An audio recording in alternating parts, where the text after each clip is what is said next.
reports, and nowhere did that statement resonate more loudly than at the National Roundtable for the Environment and the Economy. That's a group that was founded under Brian Mulroney.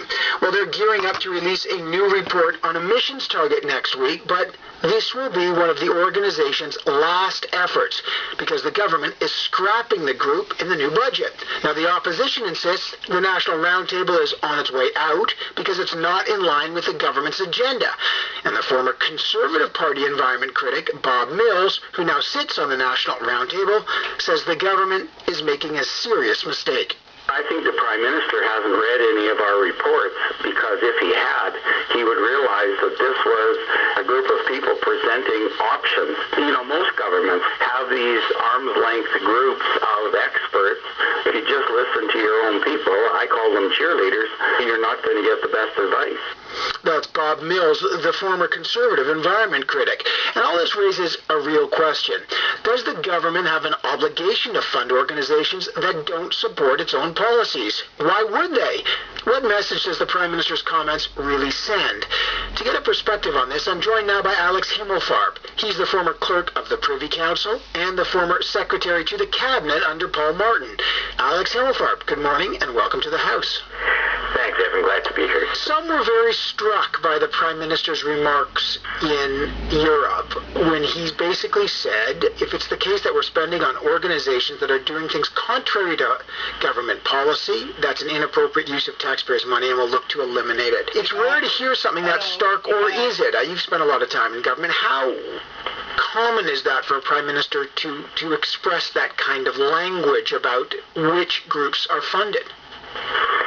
It's probably safe to say, Evan, that no government has loved giving money to organizations that end up biting the hand that feeds them. The organizations that criticize what government's doing or demand more or demand different. And in fact, in restraint times, a lot of governments have taken a shot at these kinds of organizations. But when they ask, why are we funding these organizations? Why would we give them money? The answer is always the same, and it's always a good answer, and it's why these organizations have tended to survive. And the answer is that they're crucial for democracy, and they're crucial for good public policy. I mean, it will come as no great surprise to your listeners that money talks, and money talks in public policy, and in a strong democracy, you take efforts, best efforts, to make sure that voices that are not so easily heard, voices that are on the margins, are also heard, and that's why you give money to non-governmental organizations, charitable organizations, to make sure that not only they do service, but that they have a capacity for advocacy for people who are not generally heard. And democracy benefits when there's a diversity of voices. And then public policy also develops because big change almost always starts outside of government. If government's not pushed, government tends to be not as good as if it were pushed. So the last thing we want to do is silence those voices. The government has said, look, it's time for these organizations, every organization should get reviewed if they're no longer providing either A, service that we can't get anywhere else, or B, the Prime Minister's view now, if they're against government policy, they have the right to say it. We just don't have the need to be funding it. Why should the government fund things that they don't believe in? Every government hates hearing that they're doing wrong. Every government hates hearing from these organizations. You're not funding the ideas you disagree with. You're funding institutions vital to democracy. It's entirely healthy and predictable that there will be disagreement on fundamental policy ideas. I would have thought that's a good thing. Does this kind of message, is this simply finally an exposure of transparency? This is how our decisions are going to be made. We have nothing to hide. This is how the government functions, and that's how we're going to make our funding decisions. So there's clarity. Or does this send a chill not only to groups that get funding, but maybe even to bureaucrats who may be giving advice that may be contrary to government policy? Does this send a chill through the service? Well, I won't begin to speculate about what the motives might have been, what the reasons are, what that particular quote might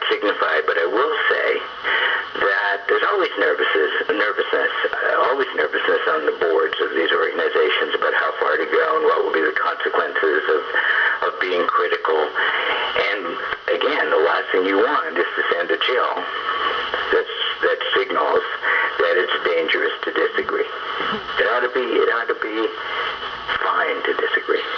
What are the costs if it's not fine to disagree to society?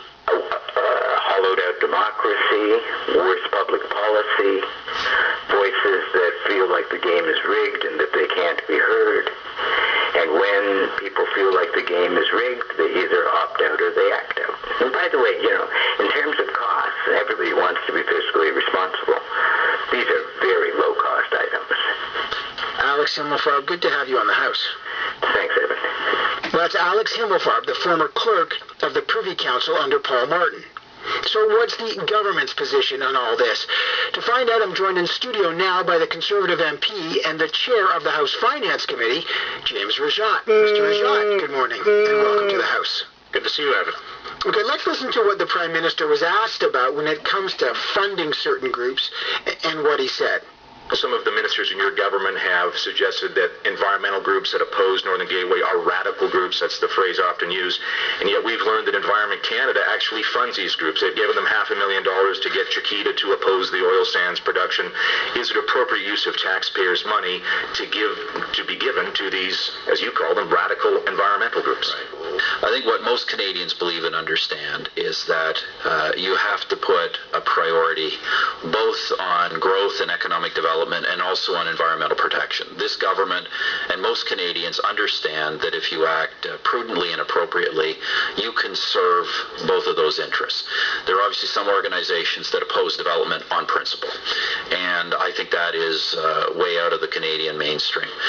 You're asking me if, and I don't know all of the facts, we're certainly trying to comb through our spending to make sure it's all appropriate. If it's the case that we're spending on organizations that are doing things contrary to government policy, I think that is an inappropriate use of taxpayers' money, and we'll look to eliminate it. So, what's your understanding? He says if we're spending money on organizations that are doing things contrary to government policy, that's an inappropriate use of taxpayers' money, and we'll look to eliminate it. So, does the government have an obligation to provide funding to organizations that it doesn't support? Yes. But I think you have to look at the question and look at the answer. I mean, what the reporter asked the Prime Minister was about environmental groups that oppose Northern Gateway. I think this actually goes to the theme in terms of what some ministers are saying with respect to groups from other countries funding environmental groups here to oppose development. And what our government is saying is we want to ensure that funding for charitable organizations is accountable and transparent. This is certainly how I read what the Prime Minister is saying. We could talk generally about whether government ought to fund organizations to then lobby the government. I think most Canadians would say if an organization wants to lobby the government with respect to this or that policy, that organization should raise funds on itself. They should not be doing so through a tax benefit provided by the Government of Canada. As the Prime Minister said, look, it's pretty clear. If you don't support our policy, you won't get any funding. Is that a clear signal to organizations? No, with respect, I take a different view on that. With respect to the National Roundtable on the Environment and the Economy, they have produced some very good reports over the years. I don't think there's any question about that. The issue there was Minister Kent has consistently said that the reason their funding was cut is because there are other organizations who are doing very similar things in terms of policy, putting forward reports that are very similar to what the Roundtable has been doing, and doing so through their own means of raising their own funds. So that's the argument on that organization. But I guess everyone's looking for a signal from the Prime Minister to understand how decisions are made.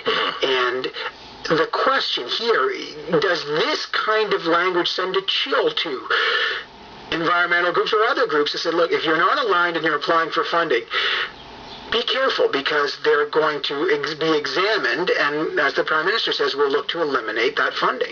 Well, first of all, I don't think they should be concerned at all, because with respect to any environmental organization that receives funding, with respect to charitable status, for instance, it's not the Prime Minister, it's not the Cabinet who determines who gets charitable status or not. That's the Canada Revenue Agency, and it's not. Canada Revenue Agency does the monitoring for all charities in Canada as well and decides whether to revoke or not. That's not a political decision.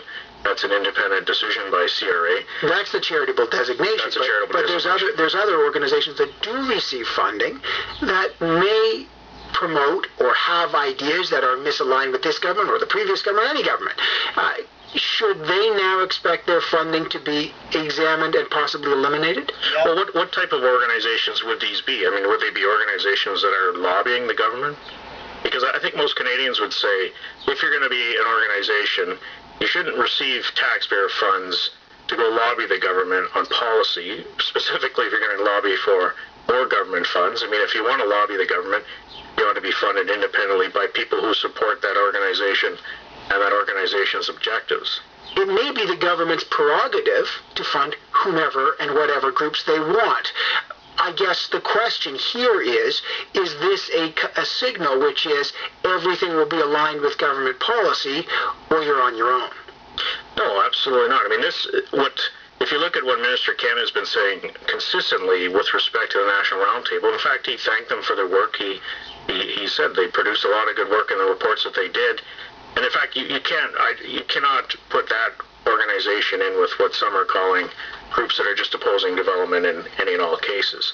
What groups are there? These groups that oppose all development. Are there groups that have opposed all development that do get funding that the government is talking about? Because we keep hearing about it, but we haven't had a specific sort of names of who it is. I mean, I don't think it's fair for Marble Parno, frankly, to sort of say these organizations or that ones are ones that we should be looking at specifically. That's the role for whether, if they're getting charitable status or getting a charitable benefit, that's for CRA to say, here's the independent criteria. Are you doing charitable work? Are you doing nonpartisan political work up to 10%? That's how, frankly, we ought to look at these organizations. And then everything else exists within the realm of public debate. And I think one of the themes of some of the opposition critics has been, well, if you don't fund an organization, they don't have the right to speak. That's completely different. You don't need government funding for the right to speak. The freedom to speak in this country is a fundamental right that's not dependent on support from other taxpayers to fund your right to speak. Your right to speak is fundamental and exists independent of whether the government funds you or not. So is there a chill at all, whether it's inside the bureaucracy or outside, to other organizations? Well, I'd love to respond to that as well. I mean, we've talked about the charities thing. In terms of research and development, I mean, the research funds are primarily distributed through the granting councils, which has received increased funding from this government, and most recently in Budget 2012. And it's peer-reviewed research. So if a researcher at the University of Alberta does some research and publishes it, they don't go through the government in doing so. If they'll go through the National Sciences and Engineering Research Council. You know, there's no political involvement in that type of research. It's all peer-reviewed. That's all independent as well. So you're saying that the signal, and again, going back to what the Prime Minister says, that the signal is not a signal at all. Anything that is contrary to government policy is an inappropriate use of taxpayers' money, and we'll eliminate it. I think, and the Prime Minister talked about, being responsible with Canadian tax dollars, and Canadian tax dollars, whether it's through a charitable tax benefit, whether it's through support for researchers, I think they want to see something, frankly, that's more objective than using taxpayer dollars to lobby the government or using taxpayer dollars to take a position on public policy or be political. Well, it's a very interesting discussion. Obviously, this is playing into, of course, the shape and trying to understand the shape of the government and the post-budget world. Well, I want to thank James Rajat for coming on the House this morning. Always good to have you. Thanks very much, Evan. Thanks for having me. That's Conservative MP and also the chair of the House Finance Committee, James Rajat. We always like to hear what you think about what you hear on the program. Our email. What a bunch of spin doctrine.